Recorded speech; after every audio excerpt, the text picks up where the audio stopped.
What's going on, fam? It's late or early depending on how you look at what time it is, but I can't sleep right now because of two things on my mind, and I think you guys are going to be interested. Number one, I just found a Torchic nest. Check this out.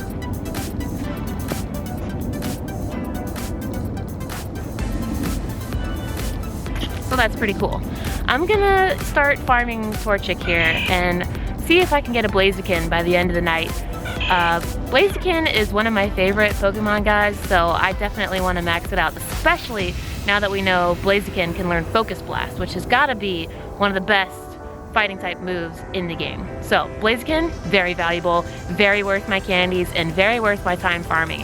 However, did you guys know that the Sylph Road this morning just found out that the Deep Sea Scale and the Deep Sea Tooth are now evolve items? Yes, on the Pokemon Go website, there's a list of all the evolution items. The Deep Sea Scale and the Deep Sea Tooth have been added. That means Huntail and Gorebyss and Clamperl are coming to Pokemon Go. We already knew this because they're Gen 3 Pokemon, but we got a little bit of a taste of what's about to happen. So let me tell you guys about Huntail and Gorebyss. By the way, there's news about Milotic, so let's go hunt some Torchic and talk about this stuff.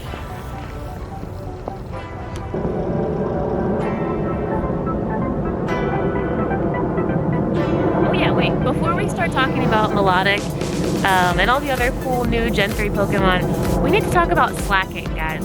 Prodigy's Nation and Trainer Tip, shout out to them, and Pokemon Go HubNet, they all started talking about how Slaking, honestly, is not the best Pokemon. It's not really worth emptying all your rare candies into Slaking, guys. Yes, Slaking is a really cool Pokemon. It's actually one of the bulkiest and strongest Pokemon in the game. It also has a CP of 45-48 when it's maxed out, so it's a pretty cool Pokemon in terms of CP and bulk. However, it's not a good attacker, guys. It's just not. I mean, its best moveset is Yawn and Play Rough. I was watching Prodigy's Nation's video of him battling his Slaking in the gym, and it just, guys, by the time that you charge up Play Rough, you could probably have already been taken out by another Pokemon. In a raid battle, same thing. In the raid battle, we all know that the timer is your worst enemy. So just in the same way that you wouldn't bring a Blissey into a raid battle or into a gym battle, you wouldn't really bring Slaking. So maybe you could leave it into a gym as a defender just because it looks cool, or maybe you just kind of like the tankiness of it. But Slaking, guys, not really worth your rare candy. So what I'm gonna do is I'm just gonna keep pineapping all the Slakoths I see. I still think Slaking's a really cool Pokemon, so I'm gonna, you know, still have one, still get one. As Prodigy's Nation said, just enjoy the game. But guys, Slaking, not worth your rare candy. Think about it before you start investing. Let's catch this Torchic.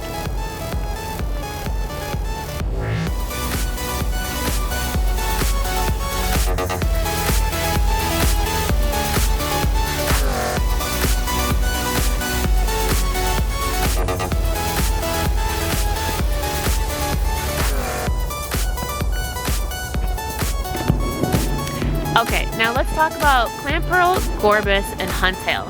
These are all water-type Gen 3 Pokemon. They're just not out yet. Now, these Pokemon are kind of similar to Shelder. You know, Clamperl is a clam, and it's a pure water type. Huntail and Gorebyss also being pure water types. They are different evolution chains of Clamperl. Back in the game, Ruby and Sapphire, you needed the either Deep Sea Scale or the Deep Sea Tooth, and you had to trade Clamperl to get either Huntail or Gorebyss. You need the Deep Sea Tooth to get Huntail, and you need the Deep Sea Scale to get Gorebyss. So what that means for Pokemon Go is that you need 2 different Clamperl and 1 of each evolution item, and that way you can complete your Pokedex. Now, we don't know when these Pokemon are going to come out, but I'm gonna wager Christmas is gonna bring on something special, so I would be ready around then for these new Pokemon. Huntail has a max CP of 2140, and Gorebyss has a max CP of 2281. In the games, both Gorebyss and Huntail had the ability called Swift Swim, and that doubled their speed in the rain. So that means that if they ever do introduce abilities to Pokemon Go, Huntail and Gorebyss are going to be very fast water types.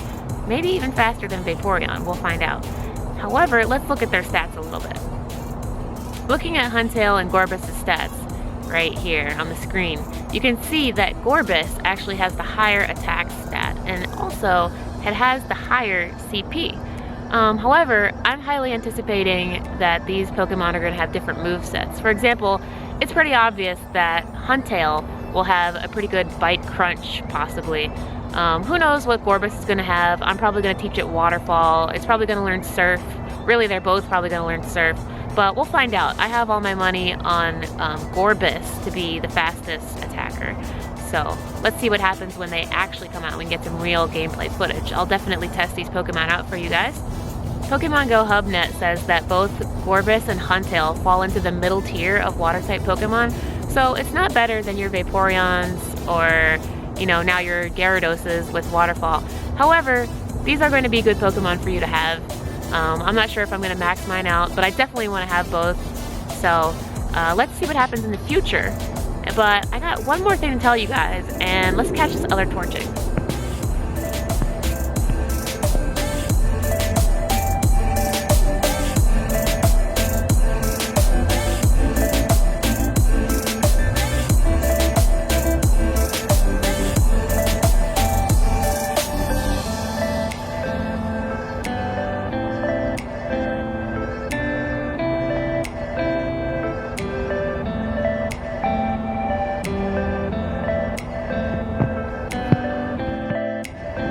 By the way, did you know that it only takes 50 candy once you have these 2 evolution items to evolve your Clamperl into either a Gorebyss or a Huntail? So really, the tough part about these Pokemon is not only going to be collecting Clamperl, which I think might actually be pretty rare, or it's going to be collecting these 2 evolution items. Those are going to be the hard parts. Remember how long it took you to get a Steelix or even a Blossom? It's all because of the evolution items, so always be on the lookout for those. Let's catch this Torchic.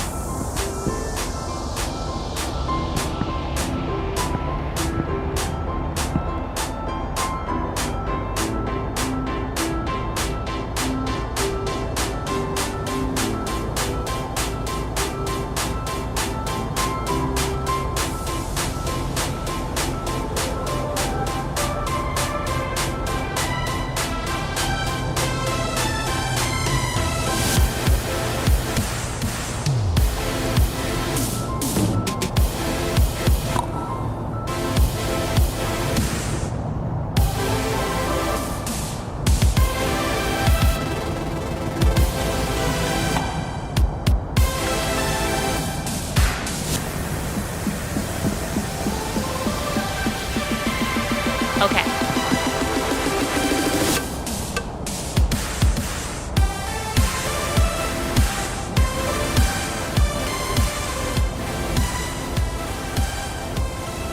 I'm not really keeping any Pokemon that don't simply amaze me. And what I mean by that is I'm paying attention to their IVs, guys. If you still haven't learned how to appraise your Pokemon, you should really start to learn what your team leader says and what that means according to its score. Let's take a look at my 100% Dragonite. You guys might remember the episode that I actually caught this 100% Dratini under the Ben Franklin Bridge. This was one of the first episodes I ever made on my YouTube channel. So, if you're Team Valor, it'll tell you she'll simply be amazed, and then no matter what team you are, it'll say HP, attack, and defense. So if you have a perfect Pokemon, it should have all 3 of those stats, you know, as the gym leader is talking about it, or team leader, whatever. Your team leader, Candela, Blanche, or Spark. Now, at the very end, if you're Team Valor, it'll say that she's blown away. I think if you're Team Mystic, in the beginning, Blanche will say that it's a wonder, then it should say HP, attack, and defense, and then at the end, Blanche will say that it exceeds her calculations. So if you get those things all in a row, that means that you have a 100% Pokemon as Team Mystic. I think for Team Instinct, it says that your Pokemon can battle with the best of them, and then it will say HP, attack, defense, and then I don't know what they say at the end, so I'm gonna write it right here on the screen. So that's how you know if you get all 5 of those things, that first quote, HP, attack, defense, and then the final quote, that's a 100% Pokemon. Let's take a look at my Dragonite. See, I'm Team Valor, so Candela is right here. She says it simply amazes her. HP, attack, defense, and she's blown away. So that's how I know that this Dragonite is a 100% Pokemon. If you get those same kind of things in your Team Valor, then that's a 100% Pokemon. Study up on this, guys. It's very important now at this point in the game that you're not dumping Stardust and candy into Pokemon that don't simply amaze you, that aren't a wonder, or that don't exceed your calculations. So whatever your team appraisal is, guys, learn it. It's about time that you guys know what you're investing your Stardust in. Don't waste your own time, guys.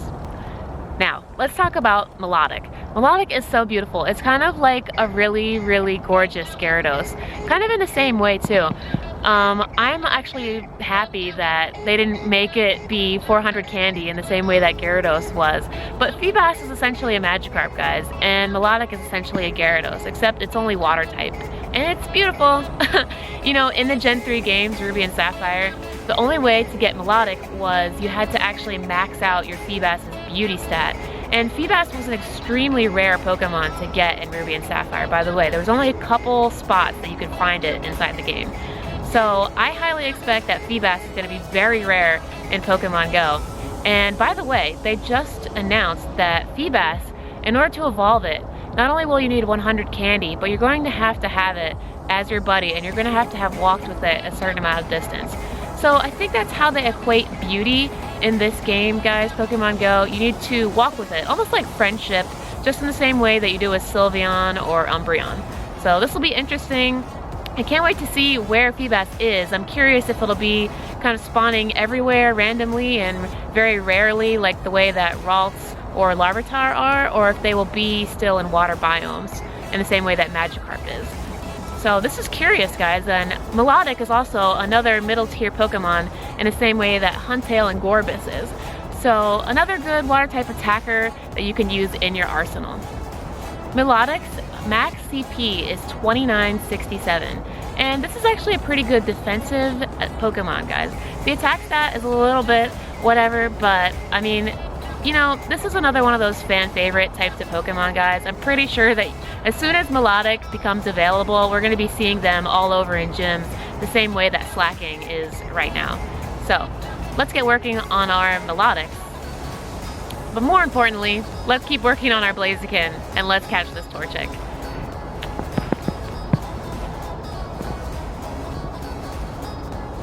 This weather boosted Pokemon could always be worth a check. Matter of fact, let's catch it and see.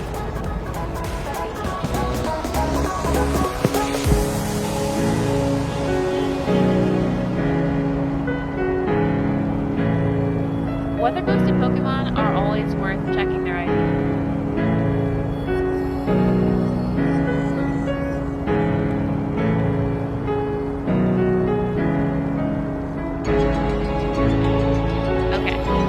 Just for example, let's see if this Marill is any good. It's a decent Pokemon. So despite being weather boosted, this Marill is not worth keeping. Remember, you know, once you're past level 30, you really only want to keep stuff that is within the top percentile. So if you're Team Valor, then you should only be keeping the Pokemon that simply amaze you. If you're Team Mystic, it should be a wonder. And if you're Instinct, it should battle with the best of them. Trash anything else and turn it into candy. Now, let's go talk about Ho-Oh. Okay guys, I hope you know by the time that you're watching this that today, December 14th, is the last day for Ho-Oh.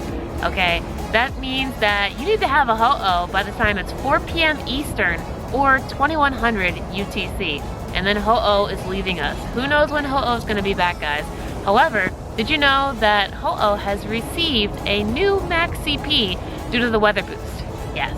The new weather boosted max CP of Ho-Oh, 2778. Wow, that is awesome. And that's not even boosted with Stardust. So if you still have a 2222, that's still 100%. However, you could find a weather boosted Ho-Oh. I highly recommend that if you don't have an amazing Ho-Oh, go out until the final hour, guys, and get your very last Ho-Oh. Remember, you have until 4 p.m. Eastern to get your last chance at catching a good weather boosted Ho-Oh. But speaking of weather boost, guys, I have some bad news about my Torchic nest. it's not a Torchic nest anymore. Just in the short amount of time that I was talking to you guys, the weather changed. It is no longer clear or partly cloudy out here. Oh no, it is now cloudy, which means fairy, fighting, and poison type Pokemon are now spawning. All of a sudden, instead of being in a Torchic nest, I am now surrounded by Oddish, Bulbasaur, Bellsprout, Weepinbell, Clefairy. Yeah, I don't really like it. I wasn't ready for that. If I was surrounded by Ralts, that would be something different. But I got one more thing to tell you guys. Let's take a picture of this Weepinbell.